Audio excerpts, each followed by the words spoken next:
Dan Tuhanmu telah memerintahkan supaya kamu jangan menyembah selain Dia, dan hendaklah kamu berbuat baik pada ibu bapakmu dengan sebaik-baiknya.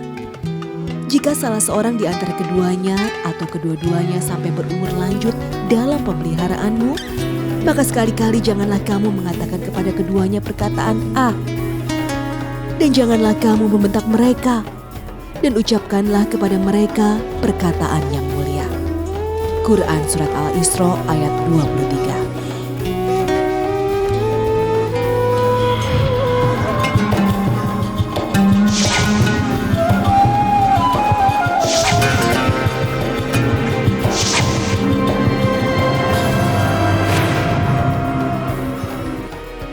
Assalamualaikum warahmatullahi wabarakatuh. Selamat pagi pemirsa Tawakal yang dirahmati Allah Subhanahu wa taala.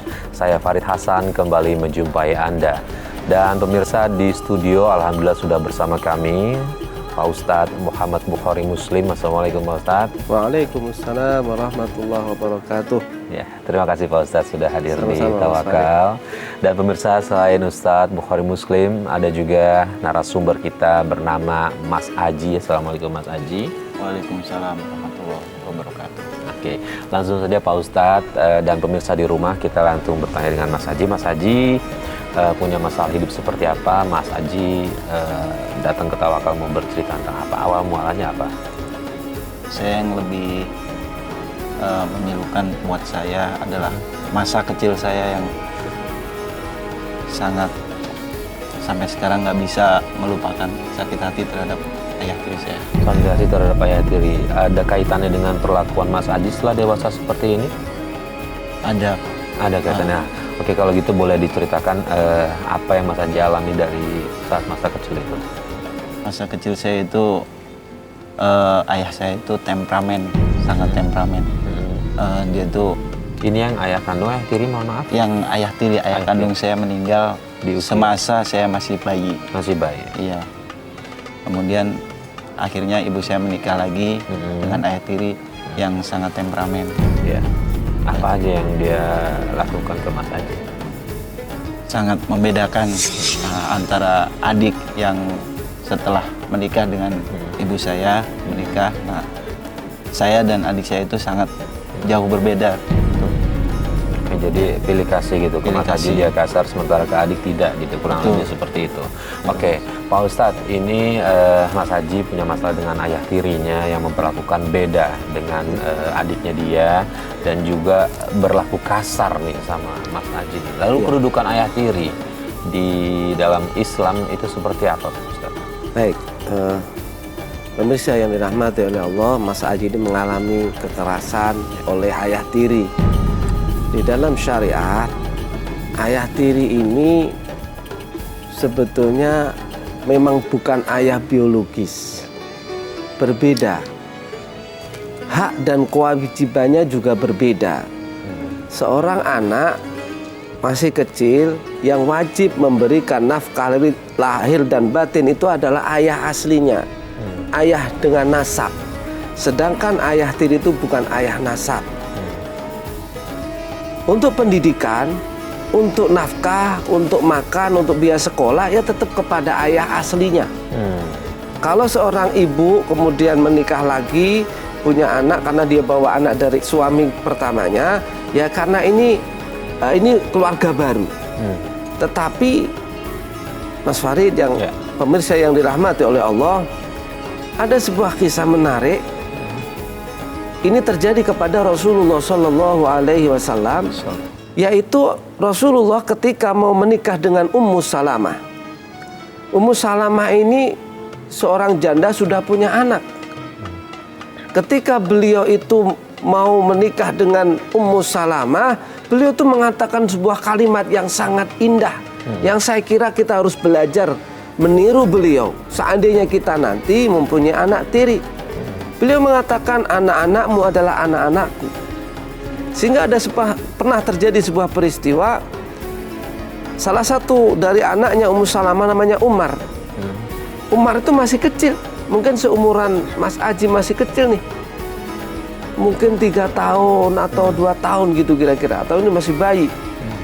Itu karena anak kecil makan Makan itu diawur-awurin. Diawur-awurin tuh, dimain-mainin. Yeah.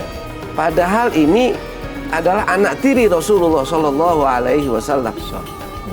Apa yang dilakukan oleh Rasulullah Shallallahu Alaihi Wasallam yang ini perlu kita tiru pemirsa. Rasul mengatakan ya gulam, memanggil dengan panggilan yang sangat indah. Loh ini loh yang diajarkan Rasulullah kepada anak tiri. Jangan dengan kasar, manggilnya nggak sopan. Ini nggak benar, tidak ada dalam Islam begitu. Rasul mengatakan ya gulam, wahai anak kecil, wahai sayangku, kira-kira gitu. Kata Rasulullah ketika main-main itu, samillah, bacalah bismillah. Wakul biyaminik, makanlah dengan tangan kananmu. Wakul mimma yalik, dan makanlah dari urut pinggir. Jangan diacak-acak, makan tengah pinggir, enggak. Ini sebuah pelajaran bagi kita dari Rasulullah SAW. Apabila seorang ayah tiri menikah dengan seorang ibu yang janda punya anak, jangan disia-siakan anaknya, dilarang. Jangan hanya kita menyayangin ibunya saja, kemudian anaknya tidak diperhatikan. Ini salah. Tidak ada dalam ajaran Islam seperti itu. Siapapun kita harus menyayangin. Ini orang terdekat loh. Ibunya bawa anak, ini termasuk akriba. Wa'budullaha wa la tusyriku bihi syai'a wa bil walidaini ihsana wa bidil qurba. Hendaklah kepada orang tua berbuat baik dan kepada orang-orang karib kerabat. Anak tiri itu adalah bukan orang lain, tetapi orang yang dekat dengan ibunya. Maka kita harus wajib memperbaiki perilaku kita. Tidak boleh kasar, apalagi menganggap orang lain. Mungkin hanya dinyanyian itu Mas Farid. Itu kan hanya sayang kepada ibunya, anaknya enggak. Saya kira ini Mas Farid. Iya. Baik, Mas Haji, saya ingin tahu, bisa cerita lebih detail lagi nggak sih perlakuan yang berbedanya seperti apa? Perlakuan yang berbedanya terhadap adik saya yang dari bapak yang tiri sekarang itu, di saat adik saya bercandain gitu. Kalau dia kedengar suara tangisan adik saya, dia langsung keluar, bawa kayu kayak balok kecil gitu, langsung dipukul kaki saya.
Ibu tahu nggak kalau ayah tirinya Mas Haji seperti itu? Kalau bicara, maaf saya jadi, Iya, nggak apa-apa. ibu saya itu, saya bilang orang terkuat di dunia. Dia selalu nasihatin saya, selalu saya suruh sabar untuk menghadapi ayah tiri saya seperti itu. Tapi sebenarnya ibu tahu apa yang dilakukan ayah kamu ya, tapi dia minta kamu untuk lebih sabar lagi gitu ya. Pak Ustadz, kalau untuk ibunya Mas Haji sendiri nih, dengan dia berkata seperti itu, menurut Islam dia tepat atau memang ada baiknya si ibu ini juga mengingatkan suaminya nih Pak Ustadz, suaminya yang baru? Ya, memang sebaiknya seorang ibu juga memperdulikan, memperhatikan anaknya. Kalau ada suami sambung, memperlakukan tidak adil, wajib seorang istri mengingatkan. Ini adalah orang karib kerabat, jangan semena-mena. Ini kewajiban kita, tawassobil haq, saling menasihati untuk kebenaran. Betul, dari sisi aspek anaknya dibilang sabar ya nak, sabar ya. Iya, itu agar anaknya kuat. Tetapi jangan hanya satu sisi. Sisi suaminya harus diingatkan. Jangan sampai ini suruh sabar, ini tetap kasar. Jadi nggak seimbang. Iya. Di dalam hadis Rasul mengatakan, malam yarham la yurham. Orang yang tidak memberikan kasih sayang, nanti dia akan tidak dikasih sayangi. Orang yang nggak pernah memberikan kasih sayang kepada orang lain, apalagi seorang anak nih, la yurham, nanti dia tidak akan mendapatkan kasih sayang dia. Ini seorang bapak nggak menyayangin, ibu harus adil. Ini semua anak, ini darah dagingnya loh. Betul, ini adalah kewajiban ibu saja. Tetapi seorang ayah harus diingatkan. Nggak boleh karena misalnya takut nanti diceraikan atau tidak dikasih nafkah, kemudian sudahlah kita yang sabar. Tidak begitu. Kita justru unsur akhaka zaliman aw mazluman. Ini sang suami zalim. Zalim itu orang yang zalim, kita harus tolong. Menolong orang zalim itu menyetop kezalimannya, bukan membiarkan. Kalau membiarkan namanya malah justru menolong dia masuk neraka.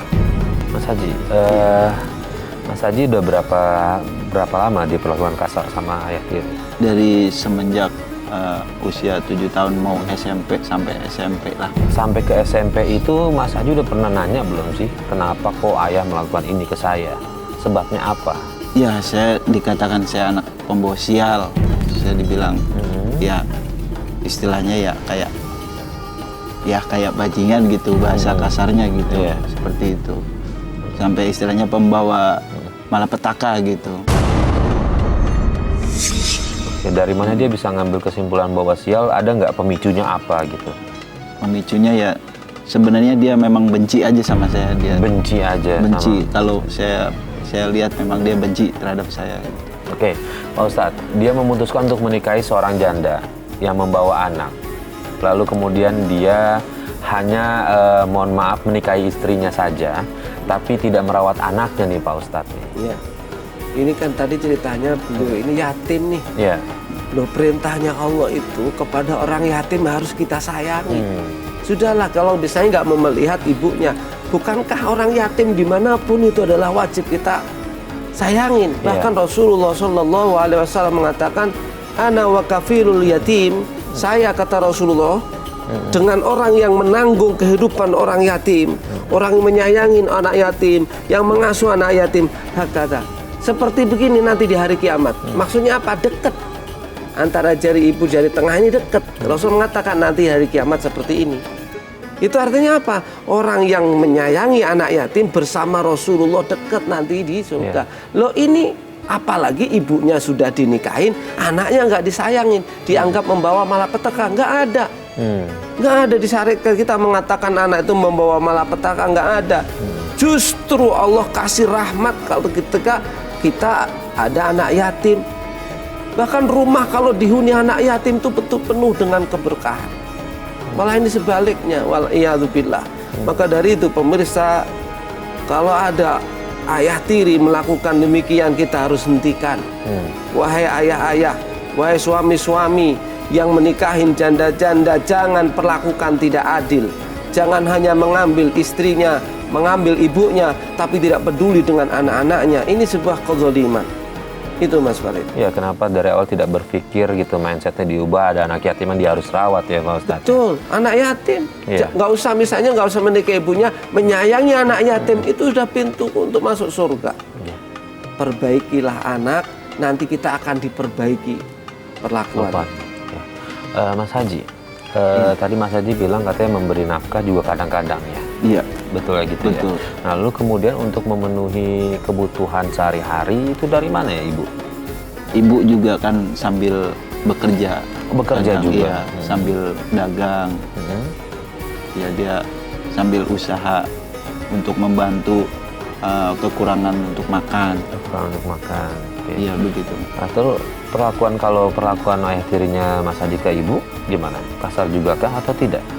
Ya, dia kasarnya cuman nggak sampai pakai tangan gitu. Nggak sampai ke tangan, cuma kata-kata aja. Iya, kasar begitu. Dan istilahnya kalau saya sering disumpahin jelek, saya sering. Sering.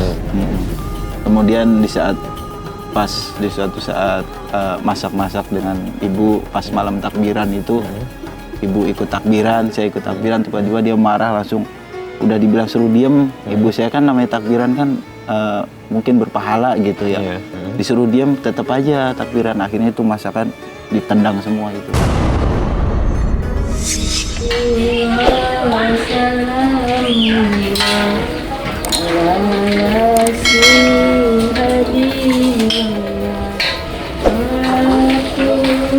Ibu lagi masak sayur apa, Bu? Nih, lihat nih sayur kesukaan ayah sama Aji. Wah, kamu tuh harus jadi anak yang soleh ya. Rajin sholawat biar masuk surga.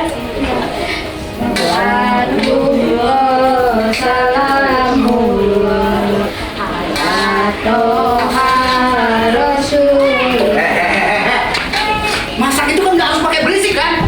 Ini gimana bapak mau istirahat kalau suara kalian tuh au. Astagfirullah, Pak. Kita cuma selawatan, nggak berisik kali. Iya, Pak. Kamu juga sama aja sama ibu kamu. Enggak di depan, enggak di belakang, berisik terus. Bapak ini capek pulang kerja, pengen istirahat. Bukan cuma dengar suara kalian heboh ini. Kalau nggak dengan ibu, kalau nggak dengan adik yang ribut loh. Apa kalian ini? Ini mau selawatan dulu apa? Kamu sama kayak ibu kamu, mau bantah sama ayah? Mau durhaka sama ayah? Hah? Ya ampun, ayah. Kamu ini? Pak Ustadz, ini seorang ayah, kalau menurut saya sudah sebegitu otoriternya. Dia egonya dia itu gimana caranya, misalnya mungkin ketika takbiran mungkin bisa dibilang dia terganggu. Iya. Tapi dia menegurnya dengan cara seperti itu nih Pak Ustadz. Ini menurut saya kezaliman juga. Ya. Memang begini, pemirsa yang dirahmati oleh Allah, kebaikan, amal soleh itu harus dilakukan dengan baik juga. Ini dari satu aspek nih. Ya. Misalnya begini, takbiran. Kan itu hukumnya sunnah. Kan begitu. Ternyata bapaknya atau suaminya ini orang mungkin belum dapat hidayah dari Allah. Sehingga kalau dengar takbiran rasanya panas, nggak suka, kan begitu. Nah, begini ini seharusnya juga ada cara. Misalnya takbirannya cukup nggak usah pakai suara keras. Ini adalah cara-cara agar nanti tidak menimbulkan kemungkaran berikutnya. Orang yang takbirannya pelan kan juga dihitung oleh Allah. Misalnya ibu-ibu sedang masak, ya nggak usah pakai suara keras. Pelan-pelan, Allahu Akbar, Allahu Akbar, Allahu Akbar. Pelan sambil masak. Sehingga nanti tidak menimbulkan, ini adalah satu aspek. Tetapi karena mungkin karena iman, wah saya harus memuliakan hari Idul Fitri dengan mengagungkan asma Allah. Nah, aspek lain ini kan orang yang imannya masih dipertanyakan nih. Suaminya tahu bahwa ini kalimat thayyibah. Ini adalah kalimat yang mulia.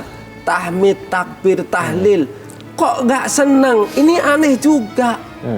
Padahal ini adalah istrinya sedang masak untuk dia. Untuk anaknya. Ini yang saya bilang orang yang nggak pernah punya kasih sayang. Orang seperti ini biasanya nanti nggak disayangin oleh Allah. Sebagaimana hadis itu, malam yarham la yurham. Orang yang tidak menyayangin, nanti tidak akan disayangin dia. Dia akan berbalik nih. Ini seorang ayah bagaimana? Seharusnya malam takbiran itu yang lembut, penuh kasih sayang, makan-makan yang enak, menyiapkan baju yang bagus. Tiba-tiba karena takbiran makanan ditendang, ini ditendang, wal iyadzubillah. Rasanya orang-orang bin udah nggak pantas nih orang ini begini nih. Iya. Bagaimana dengan istrinya kok sekasar itu? Nauzubillah min dzalik. Mas Haji, Mas Haji sama ibu tetap bertahan meski perlakuan ayah seperti itu. Iya, ibu selalu nasihatin saya supaya untuk tetap bertahan. Ya. Sampai saya kadang dalam hati saya itu nyumpahin saya. Mas Haji, saya dengar katanya ayah tiri Mas Haji terkena stroke ya? Iya, Itu iya Mas. kapan? Jadi setelah saya menikah, mungkin pikiran saya Allah mendengar doa saya waktu saya Ingin dia celaka iya, gitu? dia celaka Selama masih akhirnya di saat saya menikah, ayah tiri saya stroke. Sampai sekarang gimana kondisinya saat ini? Ya masih stroke. Saya sudah coba, ya saya sebenarnya masih dendam, cuman ibu saya selalu menyampaikan bahwasanya jangan dendam. Akhirnya saya bantu untuk berobat sampai habis puluhan juta, saya juga membantunya. Ya Allah, walaupun rasa penuh dendam nih Pak Ustadz, tapi dia tetap berbakti sama ibunya. Menuruti apa kata ibunya. Ini contoh yang baik. Ya. Dan Ini anak yang bakti, yang mulia ini Mas Aji ini. Awalnya pengen udah orang tuanya mati aja lah. Sempat Kata dia, senang ketika ayahnya kena stroke ya Ustadz ya. Tadi dia bilang, sudahlah, kita meyakini jangan karena doa kita kemudian orang celaka, jangan. Mendoakan celaka itu tidak bagus. Nanti akan kembali ke kita. Sudah mungkin bisa jadi Allah lah yang memberi hukuman. Karena ulah dia. Tadi kalau kita lihat hadis di awal, malam yarham la yurham. Orang yang tidak menyayangin, tidak disayangin. Bisa jadi ini udah benar. Membenarkan sabda Rasulullah SAW karena tidak pernah menyayangin anaknya. Sekarang beliau tidak disayangin dengan stroke, dengan susah dan susah. Tapi itu pun coba anaknya masih berbuat baik. Padahal dia anak tiri yang dulu disakitin. Karena apa? Beliau berbakti sama ibunya. Luar biasa. Sangat beruntung apabila anak punya anak seperti ini nih. Yang dulu disakitin masih menyayangin orang tuanya. Karena apa? Di dalam hadis Rasulullah SAW mengatakan roghima anfu rajulin. Celaka anak itu. Kalau dia menemukan orang tuanya masih hidup, dia tidak bisa masuk surga. Lah ini masih yakin nih, orang tuanya udah masih hidup walaupun sakit, dia masih menyayangin, memberikan, mengobatin, mencarikan uang untuk berobat. Insya Allah tidak celaka. Mas Haji ini walaupun dendam, marah karena disakitin. Ini contoh yang baik pemirsa. Sayangilah orang tua kita apapun kondisinya, apapun keadaannya, apapun yang dulu mereka perlakukan kepada kita. Karena itu anugerah yang luar biasa dari Allah Subhanahu wa Ta'ala. Mas Haji, setelah kena stroke tapi katanya tetap temperamen itu nggak berubah ya, masih marah-marah. betul itu. Nah, kondisi fisiknya gimana? Dia terbaring atau dia bisa duduk atau sudah Sebenarnya bisa jalan dia pelan-pelan? terbaring, cuman Terbaring. bisa gerak tuh ya lemas gitu. Tapi dia bisa bicara? Bisa. Nah itu pun dia masih sama ibu saya masih ibarat kata nyuruh minta makan itu kan mulutnya itu stroke-nya masih bisa ngomong. Masih, Cuman kalau minta makan gitu kadang telat gitu. Ya masih disempar aja pakai tangan gitu.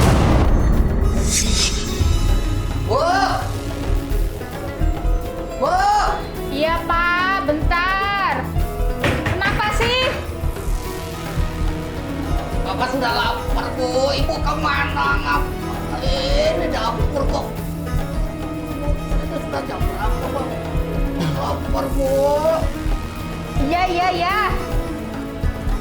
Nih Pak, baru mateng makanannya. Dasar. Ini sudah berguna. Pak, udah Pak, cukup. Mau sampai kapan kamu marah-marahin ibu terus? Bapak itu kasar terus sama ibu, ha? Ibu itu istri Bapak, Pak. Anak didikan ibu. Dari kecil selalu merawat Bapak, membantu. Dan sudah besar. Berani sama Bapak. Pak, Aji nggak akan tinggal diem, Pak. Hah? Kalau Bapak terus kasarin ibu kayak gitu. Udah Ji, biarin. Emang Bapak ngutuk tiap hari kerjanya marah-marah mulu. Nggak. Aji nggak terima kalau ibu dimarah-marahin mulu sama Bapak. Harusnya Bapak bersyukur. Kita udah ngurusin dia, Bu. Ya, kalian merasa berjasa sudah untuk merawat Bapak. Sekarang Bapak memang tidak ada gunanya lagi sama kalian ya. Hebat. Harusnya Bapak itu tahu diri, sadar diri, ha? Bersyukur. Masih mending kami itu masih urusin Bapak. Ha? Bapak nggak bisa seenaknya aja sama ibu. Aji kesel sama Bapak. Ha? Nggak bisa aja. Mas, jangan Mas, udah Mas. Mas itu bapak kamu, Mas. Sabar, Mas, istighfar, Mas. Udah, Mas, udah. Biarkan yang bunuh Bapak sekalian yang Bapak sudah tidak ada gunanya lagi di keluarga ini. Bapak sudah tidak ada gunanya lagi di keluarga ini. Bunuh Bapak, bunuh. Mas, udah, Mas. Udah, Mas, mending kita pergi aja, Mas. Sabar Pak. Nanti Bapak tambah Mas. Nah, Ibu pernah bisikin ayahnya Mas Haji nggak sih dengan kondisi seperti itu untuk bisa lebih lembut lagi gitu? Ya, sekarang udah mulai sadar dia semenjak saya sudah mulai menikah gitu kan, sudah pisah rumah dia. Istilahnya tidak seperti temperamennya, tidak seperti dulu gitu. Tidak seperti waktu saya masih kecil. Pak Ustadz, sebaiknya kita dengan cara apa nih Pak Ustadz untuk lebih mendinginkan ya dalam tanda kutip ke ayahnya Mas Haji yang masih temperamen meski kondisinya sudah terkena stroke? Jalan yang paling cepat untuk sekarang, jangan dijauhin orang tua. Tetap kita bergaul dengan cara yang baik. Yang kedua, tidak ada lain, berdoa kepada Allah. Kita doakan, ya Allah, mudah-mudahan orang tua saya disadarkan. Karena masih ada kesempatan. Suksesnya anak itu bukan karena banyaknya harta loh, tetapi karena bagaimana sejauh patuhnya dia kepada orang tuanya. Kita doakan. Maka sebuah doa yang dulu dijasakan kepada saya dari kiai-kiai saya itu Mas Farid, agar mungkin orang tua kita itu lembut hatinya, atau anak itu biar lembut juga gitu misalnya. Anaknya bandel nih, atau orang tuanya kasar, kita doakan. Saya pernah dijazah ini, dikasih doa oleh seorang kiai. Ya, boleh di-share ke kita, baca akhir surat At-Taubah, 2 ayat terakhir. Setiap waktu habis sholat dibaca 7 kali. Laqad ja'akum rasulun min anfusikum azizun 'alaihi ma anittum harisun 'alaikum bil mu'minina raufur rahim. Fa in tawallaw faqul hasbiyallahu la ilaha illahu 'alaihi tawakkaltu wa huwa rabbul arsyil azim. Dibaca 7 kali. Kalau malam misalnya itu ini kayak kiai saya tuh, didoain bapaknya lagi sakit tuh, dibacakan itu nanti diusapkan. Ini bagian dari doa. Boleh nggak sih begitu? Boleh.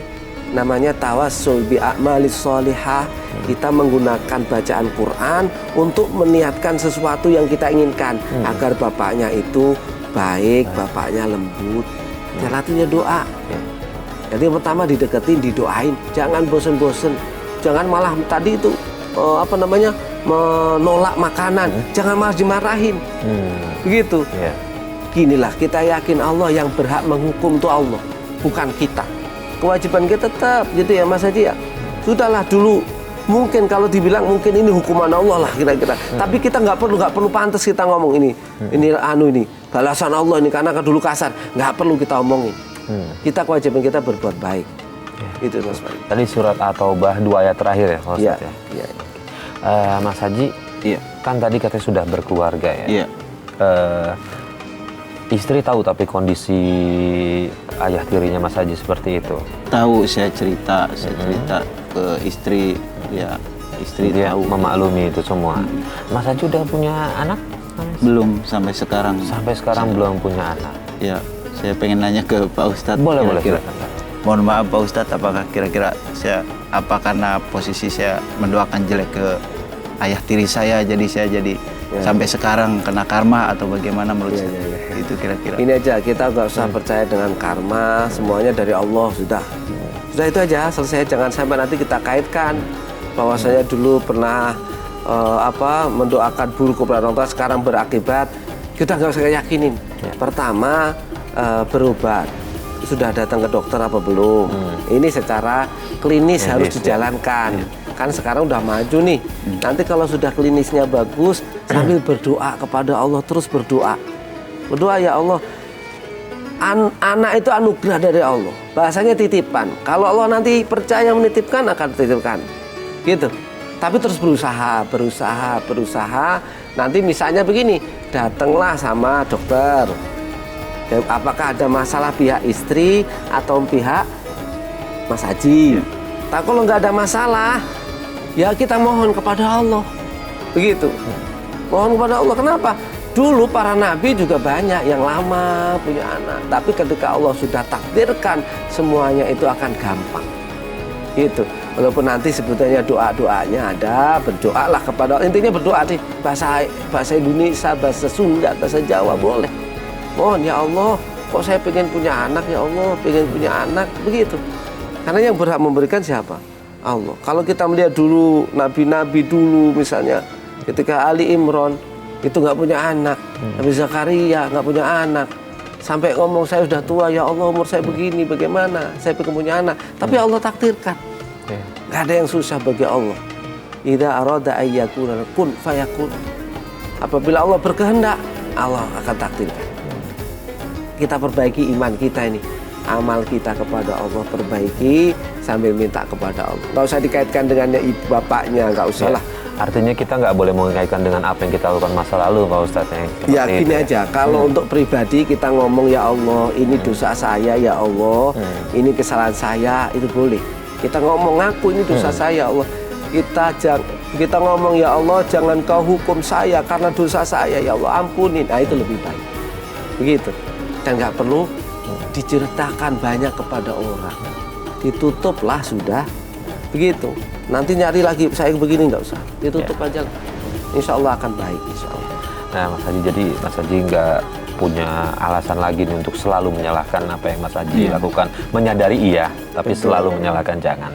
Gimana ini dengan setelah mendengar kayak gini, Mas Haji udah harusnya sih kalau menurut saya pelan-pelan coba mengikis buruk sangka itu. Betul. Gimana perasaan Mas Haji sekarang? Alhamdulillah ya, setelah Pak Ustadz masih pitua terhadap saya alhamdulillah jadi agak terbuka hati. Tetap optimis ya, karena optimis. memang semua rezeki kan datang dari Allah. Anak juga bagian dari rezeki ya Pak Ustadz. Ya mungkin Allah belum kasih karena ada rencana yang lebih baik ke depannya di sana. Betul.